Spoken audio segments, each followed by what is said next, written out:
യന്ത്രം ഉപയോഗിച്ച് എങ്ങനെയാണ് ചക്ക മുറിക്കുന്നത് എന്നാണ് ഞാൻ നിങ്ങളെ കാണിക്കാൻ പോകുന്നത്.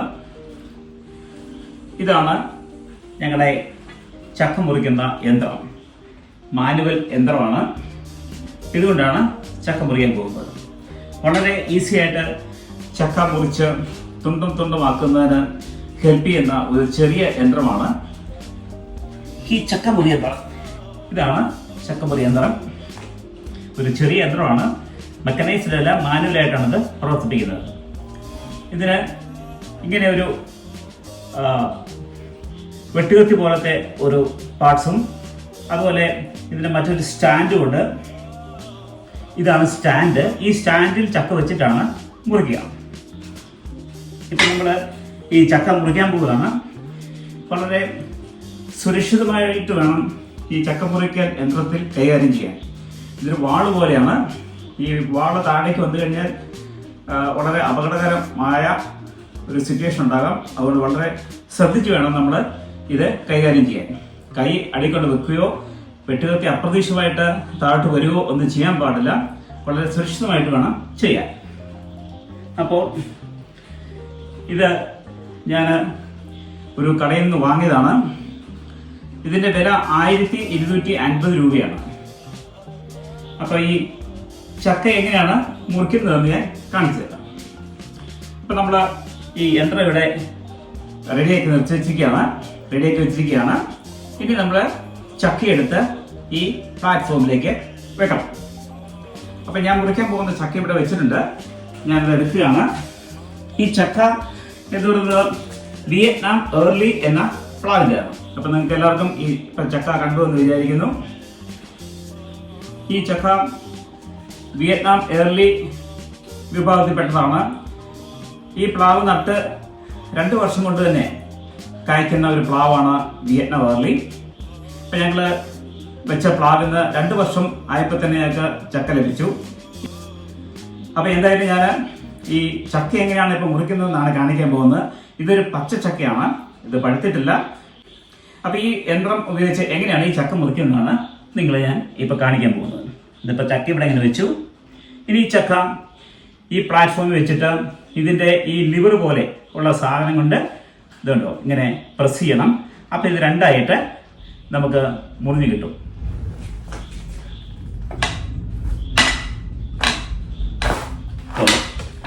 ചക്ക ഇപ്പോൾ രണ്ടായിട്ട് വേർപെട്ടു. ഈ ചക്ക അല്പം മൂപ്പ് കുറവുണ്ടെന്ന് തോന്നുന്നു. എങ്കിലും കുഴപ്പമില്ല, നമുക്ക് പുഴുങ്ങാൻ പാകത്തിനായിട്ടുണ്ട്. ചക്ക കുറച്ചുകൂടെ മൂക്കാം. ഇതിൻ്റെ ചുളയൊക്കെ കുറെ കൂടെ മഞ്ഞ കളർ വരേണ്ടതാണ്. പക്ഷെ അതിനു മുമ്പ് തന്നെ നമ്മൾ ഇത് പറിച്ചെടുത്തു. കാരണം ചെറിയ പ്ലാവാണ്, അതിൽ ഇനിയും അനേകം ചക്കകളുണ്ട്.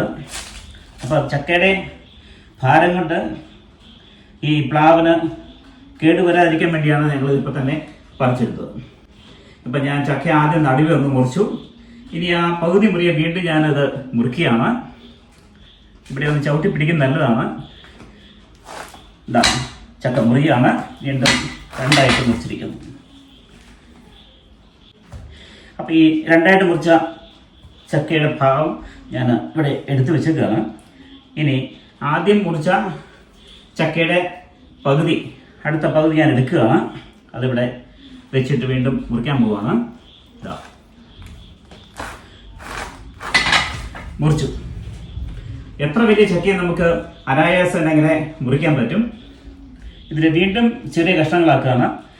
ഇതിനിപ്പം 4 എന്നാണ് പറയുന്നത്. പണ്ടൊക്കെ ഒരു ചക്ക മുറിച്ചാൽ രണ്ടായിട്ട് മുറിക്കുന്നതിന് ഒരു മുറിയെ അരമുറിയെന്നും വീണ്ടും അതിനെ മുറിക്കുമ്പോൾ അതിനെ 4 എന്നും ആണ് പറയപ്പെടുക.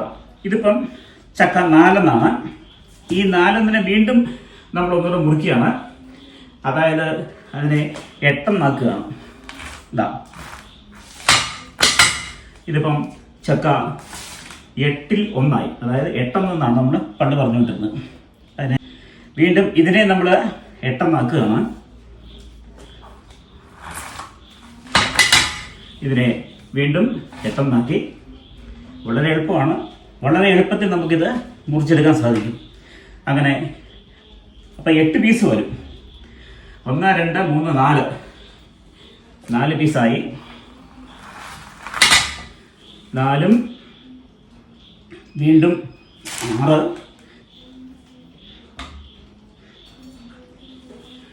ഇതിനെ വീണ്ടും മുറിക്കുകയാണ്. ഇപ്പോൾ അങ്ങനെ 8 പീസ് കിട്ടിയിരിക്കുകയാണ്. 1 2 3 4 5 6 7 8. അങ്ങനെ 8 പീസാക്കി നമ്മൾ മുറിച്ചു. ഇനി നമുക്ക് വീണ്ടും മുറിക്കുന്നതിനെ മുറിക്കാം. വളരെ എളുപ്പമാണ്. ഓരോ 8 പീസ് നമ്മൾ എടുത്തു. വീണ്ടും ഇതിനെ ചെറുതാക്കണമെങ്കിൽ ഇതാ വീണ്ടും ചെറുതാക്കി. കണ്ടോ, വളരെ എളുപ്പം ചക്ക മുറിക്കാൻ പറ്റും. ഇനി അടുത്ത 8 വീണ്ടും ചെറുതാക്കുകയാണ്. കണ്ടോ, ഇതിന് തുണ്ടം എന്നാണ് പറയുക. ഇത് ചെറിയൊരു തുണ്ടമാണ്. പണ്ടൊക്കെ തുണ്ടി എന്നാണ് പറയുന്നത്. അങ്ങനെ ഓരോ 8 നമ്മുടെ സൗകര്യാർത്ഥം വീണ്ടും ചെറുതാക്കുകയാണ്. വീണ്ടും ചെറുതാക്കി. അങ്ങനെ ഓരോന്നും ചെറുതാക്കിക്കൊണ്ടിരിക്കുകയാണ്. ഇത് വീണ്ടും മുറിച്ചു. നമുക്ക് ആരുടെയും സഹായം ഇല്ലാതെ തന്നെ സ്ത്രീകൾക്കാണെങ്കിലും വളരെ എളുപ്പത്തിൽ ചെയ്യാവുന്നതാണ്. കണ്ടോ, എത്ര വലിയ ചക്കയെ നമുക്ക് ഇതുപോലെ ചെറിയ ചെറിയ പീസുകളാക്കാൻ പറ്റും. കണ്ടോ, വീണ്ടും ചെറിയ ചെറിയ പീസുകളാണ്. ഇതിനെയും പീസാക്കാം. കണ്ടോ, വീണ്ടും ചെറിയ പീസായി. ഇനി 1 പീസും കൂടി ഉള്ളൂ. ഇതും കൂടെ നമ്മൾ ആദ്യം കണ്ട ചക്കയെ ചെറിയ ചെറിയ പീസുകൾ ആക്കി കഴിഞ്ഞിരിക്കുകയാണ്. ഇനി നമുക്ക് ഒരു ചെറിയ കത്തി ഉപയോഗിച്ച് ഇതിനെ കൂഞ്ഞിൽ ചെത്തി കളഞ്ഞിട്ട് ചക്കച്ചുള അടർത്തി നമ്മൾ മുറത്തിലിടുക. ആ മുറത്തിലിട്ട ചുളകൾ ഓരോന്നും അതിൻ്റെ ചക്കുകുരു കുഴിച്ച്, അതായത് ചക്കുരു പുറത്തേക്ക് എടുത്തിട്ട് നമുക്കതിൻ്റെ പാടയും അതുപോലെ തന്നെ ചകിരിയെല്ലാം കളഞ്ഞു കഴിഞ്ഞാൽ സുന്ദരമായ ചക്കച്ചുള കിട്ടും. ആ ചക്കച്ചുള വീണ്ടും കീന്തി അരിയാം, അതുപോലെ തന്നെ വട്ടത്തിലരിയാം. കീന്തി അരിഞ്ഞുണ്ടാകുന്ന പുഴുക്കിനെ നമ്മൾ സാറിന് ചക്കപ്പുഴുക്കെന്നും, വട്ടത്തിലരിഞ്ഞ് നമ്മൾ അതിനെ വെള്ളം ചേർത്ത് കുഴച്ചു പുഴുങ്ങുന്നതിനെ കുഴച്ചു പുഴുക്കെന്നും പറയും. കുഴച്ചു പുഴുക്കാണെങ്കിൽ നമ്മൾ അതിന് വേണ്ട ചട്നി ഉണ്ടാക്കിയിട്ട് നമ്മളത് വീണ്ടും പുഴുങ്ങി ചട്നിയിൽ മുക്കി കഴിക്കാം. വളരെ സ്വാദിഷ്ടമാണ്. ചിക്കൻ ബിരിയാണിക്കാരൻ പോലും വളരെ സ്വാദിഷ്ടമായ ഒന്നാണ് ഈ കുഴച്ചു പുഴുക്ക്. കീന്തൽ പുഴുക്ക് എന്ന് പറഞ്ഞാൽ കീന്തുക. ഇങ്ങനെ കീന്തി എടുത്തിട്ട് അതിനെ പുഴുങ്ങി നമ്മൾ മുളകോ അല്ലെങ്കിൽ മീനോ മറ്റ് എന്തെങ്കിലും കറികൾ ഉപയോഗിച്ച് കൂട്ടി കഴിക്കാൻ സാധിക്കും. അപ്പം അങ്ങനെയാണ് ഇപ്പം നിങ്ങളിതിൻ്റെ ഈ യന്ത്രത്തിൻ്റെ പ്രയോജനം കണ്ടു കാണും. വളരെ എളുപ്പമുള്ളൊരു യന്ത്രമാണ് ഇത്. ഈ യന്ത്രത്തിൻ്റെ പരസ്യമൊന്നുമല്ല. ഇങ്ങനെ ഒരു യന്ത്രം ഉണ്ടെന്നും ഇത് ഉപയോഗിച്ച് എങ്ങനെ ചക്ക മുറിക്കാമെന്നും എങ്ങനെ അതിനെ പീസാക്കാമെന്നും എന്ന് കാണിക്കുന്നതിന് വേണ്ടിയാണ് ഞാനിപ്പോൾ ഈ വീഡിയോ എടുത്തിട്ടുള്ളത്. എൻ്റെ ഈ വീഡിയോ എല്ലാവരും ലൈക്ക് ചെയ്യണം, ഷെയർ ചെയ്യണം, സബ്സ്ക്രൈബ് ചെയ്യണം. നിങ്ങൾക്ക് ആർക്കെങ്കിലും ഈ യന്ത്രം ആവശ്യമുണ്ടെങ്കിൽ ഈ നമ്പറിൽ ബന്ധപ്പെട്ടാൽ മതി.